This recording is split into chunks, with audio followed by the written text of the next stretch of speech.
అల్లు అర్జున్ ఎలా మాట్లాడాడు ఆ తర్వాత? ఏంటిది? అదే నేనే అల్లు అర్జున్ అయితే, రేవతి చనిపోయిన అమ్మాయి 1,00,000 కోట్లు ఇచ్చినా తిరిగి నేను ఆ జీవితాన్ని తీసుకురాలేను.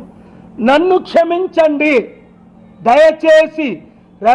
రేవతి తండ్రి, రేవంతి భర్త, రేవంతి బంధువులు నన్ను క్షమించండి అని మొట్టమొదట మాట్లాడాలి. నేనే అల్లు అర్జున్ అయితే నాకు ఆ సినిమాకు 300 కోట్లు ఇచ్చారు. రేవతి కుటుంబానికి, రేవతి కొడుకు, చనిపోతున్న కొడుకు హాస్పిటల్లో ఉన్నవాడికి ఆ 300 కోట్లు ఇచ్చేస్తున్నాను. 20 సినిమాలు చేశాను, ఇంకొక 20 చేస్తాను.